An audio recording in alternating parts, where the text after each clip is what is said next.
Welcome to government job career channel. இப்போ வந்து எது பற்றி பார்க்க போகிறோம்னா, தமிழ்நாடு அரசு மாவட்ட வாரியாக வந்து பார்த்திங்கன்னா ஊராட்சி மன்ற அலுவலகத்தில், அதாவது பஞ்சாயத்து ஆஃபீஸில் வந்து பார்த்திங்கன்னா உங்களுக்கு வேலையை வந்து அறிவிச்சிருக்காங்க. அதை பற்றி தான் நம்ம இப்போ பார்க்க போகிறோம். இந்த ஜாபுக்கு வந்து பார்த்திங்கன்னா உங்களுக்கு எழுத்து தேர்வெல்லாம் எதுவுமே கிடையாது. டைரக்ட் ரெக்ரூட்மெண்ட் மூலமாக தான் வந்து ரெக்ரூட்மெண்ட் பண்ண போகிறாங்க. அண்ட் மாத சம்பளத்தை பொறுத்த வரைக்கும் பார்த்திங்கன்னா 22,000 50,000 வரைக்கும் உங்களுக்கான ஸ்டார்டிங் சேலரி வந்து இருக்கும் அப்படின்றதையும் மென்ஷன் வந்து பண்ணியிருக்காங்க. அண்டு இந்த ஜாபுக்கு அப்ளை பண்ணுறதுக்கான லாஸ்ட் டேட்டை பொறுத்த வரைக்கும் பார்த்திங்கன்னா 30/5/2025 அன்றைக்கு வரைக்கும் நீங்கள் ஆன்லைன் மூலிமா நீங்கள் வந்து அப்ளை வந்து பண்ணிக்கலாம் அப்படின்றதையும் மென்ஷன் வந்து பண்ணியிருக்காங்க. ஸோ அதுக்கு யாரெல்லாம் அப்ளை பண்ணலாம், அன்றைக்கி எப்படி அப்ளை பண்ணுறது, இந்த ஜாபுக்கான எஜுகேஷன் அண்ட் குவாலிஃபிகேஷன் என்ன அப்படின்றத நான் உங்களுக்கு பிரீஃபாக எக்ஸ்பிளைன் பண்ண போகிறேன். வீடியோவை ஸ்கிப் பண்ணாமல் எண்டு வரைக்கும் பாருங்கள். அண்ட் அதோடு நம்ம சேனலுக்கு இப்போ தான் நீங்கள் ஃபர்ஸ்ட் டைமும் உள்ள வந்திருக்கீங்கன்னா நம்ம சேனலை வந்து சப்ஸ்கிரைப் பண்ணி வச்சுக்கோங்க. அப்போ தான் நாங்கள் போடக்கூடிய கவர்மெண்ட் ஜாபோட நோட்டிஃபிகேஷன் வந்து பார்த்திங்கன்னா உங்களுக்கு உடனுக்குடனே வந்து சேரும். அதோட தமிழ்நாடு அரசு மாவட்ட வாரியாக வந்திருக்கக்கூடிய பஞ்சாயத்து ஆஃபீஸ் ஜாபோட ஆஃபீஸர் நோட்டிஃபிகேஷன் அண்ட் அப்ளை பண்ணுற லிங்க் எல்லாமே வந்து பார்த்திங்கன்னா நான் கீழே டிஸ்கிரிப்ஷனில் வந்து கொடுத்துருக்கேன். நீங்கள் அந்த லிங்க்கை நீங்கள் கிளிக் பண்ணால் போதும் டேரெக்டாக அதோடைய அஃபிஷியல் வெப்சைட்டுக்கு வந்து பார்த்திங்கன்னா உங்களுக்கு இது வந்து பார்த்திங்கன்னா தென்காசி மாவட்டத்திலேருந்து வந்து பார்த்திங்கன்னா இப்போதைக்கு வந்து கொடுத்துருக்காங்க. இதில் வந்து பார்த்திங்கன்னா ஒரு 10 டிஸ்ட்ரிக்டில் வந்து பார்த்திங்கன்னா உங்களுக்கு மென்ஷன் வந்து பண்ணியிருக்காங்க. எதுக்காக அப்படின்னு பார்த்தீங்கன்னா பஞ்சாயத்து ஆஃபீஸ் டேட்டா என்ட்ரி ஆப்ரேட்டருக்காகவும் அல்லது பிளாங்க் ரீசோர்ஸ் சென்டருக்காகவும் வந்து பார்த்திங்கன்னா உங்களுக்கு பஞ்சாயத்து ஆஃபீஸர்லேருந்து வந்து ரெக்கமெண்ட் பண்ண போகிறாங்க. இந்த ஜாபுக்கு வந்து பார்த்திங்கன்னா 30/5 வரைக்கும் நீங்கள் வந்து அப்ளை வந்து பண்ணிக்கலாம். அதாவது இந்த மாதம் 30ஆம் தேதி வரைக்கும் நீங்கள் வந்து அப்ளை வந்து பண்ணிக்கலாம். வியூஸ்ன்றதை நீங்கள் கிளிக் பண்ணவே போதும் டேரெக்டாக இந்த பேஜுக்கு வந்துடுவீங்க. இது வந்து பார்த்திங்கன்னா உங்களுக்கு விளம்பர அறிவிப்பு அப்படின்றத நோட்டிஃபிகேஷன் வந்து கொடுத்துருக்காங்க. எதுக்காக அப்படின்னு பார்த்தீங்கன்னா தென்காசி மாவட்டத்தில் உள்ள 2025 அண்ட் 26க்கான சீரமைக்கப்பட்ட இந்த கிராம ஆய்வகத்தில் வந்து பார்த்திங்கன்னா உங்களுக்கு இந்த வேலையை வந்து காலியாக இருக்குது. இந்த காலி பணியிடங்களை நிரப்புவதற்காக வந்து பார்த்திங்கன்னா உங்களுக்கு 12 பணியிடங்கள் வந்து காலியாக இருக்குது. அதுக்காக வந்து பார்த்திங்கன்னா உங்களுக்கு விண்ணப்பங்களை வந்து வரவேற்கப்படுகின்றன. அடுத்தது வந்து பார்த்திங்கன்னா நீங்கள் என்னென்ன ஜாப் வந்து கொடுத்துருக்காங்க அதை பற்றி பார்க்கலாம். ஃபஸ்ட்டு வந்து பார்த்திங்கன்னா ஊராட்சி, அதாவது ஊராட்சிகளுக்கான மாவட்ட வள மைய அலுவலருக்காக ஒரு வேக்கன்சிஸ் வந்து காலியாக இருக்குது. இதில் வந்து எஜுகேஷன் அண்ட் குவாலிஃபிகேஷனை பொறுத்த வரைக்கும் இந்த பொசிஷனுக்கு வந்து எஜுகேஷன் அண்ட் குவாலிஃபிகேஷனை பொறுத்த வரைக்கும் MSWO அல்லது MBAவோ நீங்கள் முடிச்சிருந்தாவே போதும், நீங்கள் வந்து அப்ளை வந்து பண்ணிக்கலாம். சரிங்களா? அது மட்டும் இல்லாமல் கணினி உதவியாளரை பொறுத்த வரைக்கும் ஒரு காலி பணியிடங்கள் வந்து இருக்குது. அண்ட் இளநிலை ஏதோ ஒரு டிகிரி வந்து நீங்கள் முடிச்சிருந்தாலே நீங்கள் போதுமானது. அண்டு குறைந்தபட்சம் வந்து பார்த்திங்கன்னா 3 இயர்ஸ் ஆகுது உங்களுக்கு எக்ஸ்பீரியன்ஸ் வந்து இருக்கணும் அப்படின்ற மாதிரி வந்து மென்ஷன் வந்து பண்ணியிருக்காங்க. 22,000 வரைக்கும் உங்களுக்கான சேலரி வந்து இருக்கும்.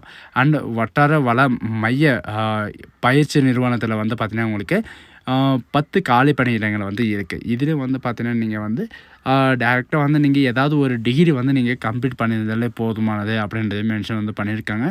அண்டு உங்களுக்கான எக்ஸ்பீரியன்ஸை பொறுத்த வரைக்கும் பார்த்திங்கன்னா நீங்கள் பயிற்சி பெற்ற அல்லது பயின்றரோ அல்லது பிற அரசு திட்டத்தில் வந்து பார்த்திங்கன்னா 3 ஆண்டுகள் பணியாற்றியவரோ இருக்க வேண்டும் அப்படின்றதையும் மென்ஷன் வந்து பண்ணியிருக்காங்க. அண்டு இந்த ஜாபுக்கான சேலரியை பொறுத்த வரைக்கும் பார்த்திங்கன்னா 15,000 வரைக்கும் உங்களுக்கான ஸ்டார்டிங் சேலரி வந்து இருக்கும். அண்டு இந்த ஜாபுக்கு வந்து எத்தனை வயசு வரைக்கும் நீங்கள் வந்து அப்ளை வந்து பண்ணிக்கலாம் அப்படின்ற எல்லா டீட்டெயில்ஸும் வந்து பார்த்திங்கன்னா இவங்களே வந்து கொடுத்துருக்காங்க. இந்த ஜாப் வந்து பார்த்திங்கன்னா இப்போதைக்கு தற்காலிகமாக தான் வந்து பார்த்திங்கன்னா உங்களுக்கு பணியிடங்களை நிரப்ப போவதாக இவங்க வந்து அறிவிச்சிருக்காங்க.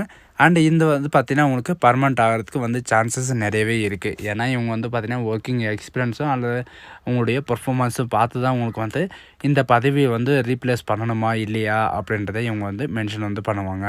அண்டு ஊராட்சியில் வந்து பார்த்திங்கன்னா நீங்கள், அதாவது பஞ்சாயத்து ஆஃபீஸில் வந்து பார்த்திங்கன்னா நீங்கள் ஒர்க் பண்ணுற மாதிரி இருக்கும். அந்த உங்கள் சொந்த மாவட்டத்திலே வந்து பார்த்திங்கன்னா ஒர்க் பண்ணுற மாதிரி இருக்கும். இதில் வந்து பார்த்திங்கன்னா MBA படித்த நபர்களுக்கு வந்து பார்த்திங்கன்னா உங்களுக்கு முன்னுரிமை தரப்படும் அப்படின்றத மென்ஷன் வந்து பண்ணியிருக்காங்க. அதனால் நீங்கள் வந்து வெறும் டிகிரி படிச்சிருந்தாலும் நீங்கள் வந்து அப்ளை பண்ணுறதுக்கே ஸ்டார்ட் பண்ணிக்கலாம். ஃபஸ்ட்டு வந்து பார்த்திங்கன்னா உங்களுக்கு மாவட்ட ஊராட்சி அலுவலக தென்காசியில் வந்து உங்களுக்கு வேலை இருக்கும். அண்டு அசிஸ்டன்ட் டேட்டா என்ட்ரி ஆப்ரேட்டருக்காக ஒரு வேக்கன்சி வந்து சொல்லியிருந்தாங்க இல்லைங்களா, அது வந்து பார்த்திங்கன்னா அலுவலகத்தில் தான் உங்களுக்கு தென்காசி அலுவலகத்தில் தான் உங்களுக்கு வந்து இருக்கும். அண்டு மற்ற 10 வேக்கன்சிஸ் வந்து கொடுத்துருக்காங்க ட்ரைனருக்காக. இதில் வந்து பார்த்திங்கன்னா வட்டாரத்திற்கு வந்து பார்த்திங்கன்னா ஒவ்வொரு வேக்கன்சிஸ் வந்து கொடுத்துருக்காங்க. அதாவது ஒவ்வொரு டிஸ்ட்ரிக்டில் வந்து பார்த்திங்கன்னா நிறைய விதமான ஊர் வந்து இருக்கும். அந்த ஊரில் வந்து பார்த்திங்கன்னா உங்களுக்கு வந்து வேலை வந்து பார்த்திங்கன்னா அங்கங்கே உங்களுக்கு வந்து இருக்கும் அப்படின்றதையும் மென்ஷன் வந்து பண்ணியிருக்காங்க. உங்கள் சொந்த அதாவது சொந்த ஊரில் கூட உங்களுக்கு வந்து வேலை கிடைக்கிறதுக்கு ரொம்ப சான்சஸ் வந்து நிறையவே இருக்குது. சரிங்களா? அது மட்டும் இல்லாமல் விண்ணப்பம் செய்யும் முறை இப்போ வந்து பார்த்திங்கன்னா இதுக்கு முன்னாடி நீங்கள் வந்து ஆஃப்லைன் மூலிமாவோ அல்லது நேரடியாகவோ வந்து விண்ணப்பிச்சிக்கலாம் அப்படின்ற மாதிரி வந்து மென்ஷன் வந்து பண்ணியிருக்காங்க. இப்போ வந்து பார்த்திங்கன்னா நீங்கள் ஆன்லைன் மூலிமாவும் நீங்கள் விண்ணப்பிச்சிக்கலாம் அப்படின்றதையும் மென்ஷன் வந்து பண்ணியிருக்காங்க. இதில் வந்து பார்த்திங்கன்னா நீங்கள் எந்த பதவிக்கு வந்து விண்ணப்பிக்கிறீங்களோ அந்த பதவியோட லிங்க்கை வந்து நீங்கள் கிளிக் பண்ணவே போதும். டைரெக்டாக அதோடைய கூகுள் ஃபார்ம் வந்து ஓப்பன் ஆகிரும். சரிங்களா? நீங்கள் அதில் வந்து ஒன்ஸ் அவங்க கேட்டுக்கிற டீட்டெயில்ஸ் எல்லாமே நீங்கள் வந்து ஃபில்லப் பண்ணாலே போதுமானது.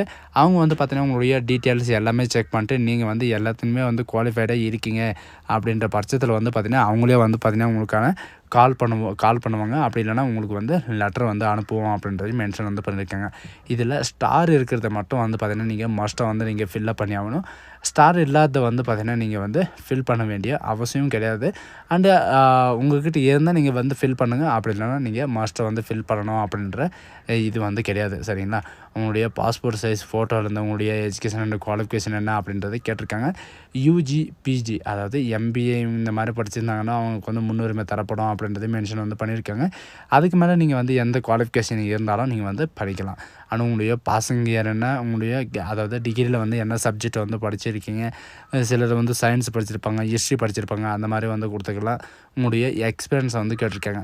இதில் வந்து பார்த்திங்கன்னா நீங்கள் 3 வருஷத்துக்கு உள்ளே வந்து எக்ஸ்பீரியன்ஸ் இருக்குது அப்படின்னா நீங்கள் பிலோ 3 இயர்ஸ் வந்து கொடுங்க. அப்படி இல்லைனா 3 வருஷத்துக்கு மேலே வந்து எக்ஸ்பீரியன்ஸ் இருக்குது அப்படின்னா நீங்கள் அதை வந்து கொடுத்துக்கோங்க. சரிங்களா? அதர்ஸ் வந்து பார்த்திங்கன்னா அதாவது டிடிபி அதாவது இந்த சர்டிஃபிகேட் வந்து உங்கள்கிட்ட இருக்கா அப்படின்றதே கேட்டிருக்காங்க. இருக்குன்னு கொடுங்க, இல்லைன்னா நோன்னு கொடுத்து ஸ்கிப் வந்து பண்ணிக்கோங்க. அண்டு அந்த இருக்குது அப்படின்றத நீங்கள் கொடுத்தீங்கன்னா உங்களுக்கான அந்த ஃபார்மெட் அந்த பிடிஎஃப் ஃபார்மெட்டில் வந்து நீங்கள் வந்து அப்லோடு வந்து பண்ணுற மாதிரி இருக்கும். நீங்கள் வந்து எல்லாமே ஒன்ஸ் நீங்கள் பண்ணிட்டு சப்மிட்டுன்னு கொடுத்தாவே போதும், சப்மிட் ஆகும். சப்மிட் ஆனதுக்கு வித்தின் 10 டேஸ்க்குள்ளே வந்து பார்த்திங்கன்னா அவங்களே வந்து உங்களுக்கு கான்டாக்ட் வந்து பண்ணுவாங்க. அதாவது செலக்ட் ஆன பர்சனுக்கு மட்டும்தான் அவங்க வந்து கான்டாக்ட் வந்து பண்ணுவோம் அப்படின்றதையும் நோட்டிஃபிகேஷன் வந்து மென்ஷன் வந்து பண்ணியிருக்காங்க. அதையும் வந்து செக் பண்ணி வந்து பார்த்துக்கோங்க. அண்டு இதுக்கு முன்னாடி வந்து பார்த்திங்கன்னா தென்காசியில் வந்து நிறைய விதமான பதவிகள் வந்து இருக்குது அப்படின்றதையும் மென்ஷன் வந்து பண்ணியிருந்தேன். அந்த வீடியோவோட லிங்க்கை நான் கீழே டிஸ்கிரிப்ஷனில் கொடுத்து செக் பண்ணி வந்து பார்த்துக்கோங்க. ஸோ கைஸ், இந்த வீடியோ உங்களுக்கு பிடிச்சிருந்தா உங்கள் ஃப்ரெண்ட்ஸ் அண்ட் ஃபேமிலிக்கு கண்டிப்பாக ஷேர் பண்ணுங்கள். இந்த மாதிரி வந்து பார்த்திங்கன்னா வருஷத்துக்கோ அல்லது 6 மாதத்துக்கோ ஒரு தடவை தான் இந்த மாதிரி நோட்டிஃபிகேஷன் வரும். இந்த ஆப்பர்ச்சுனிட்டி வந்து யாரும் மிஸ் பண்ணாதீங்க. So guys, thank you.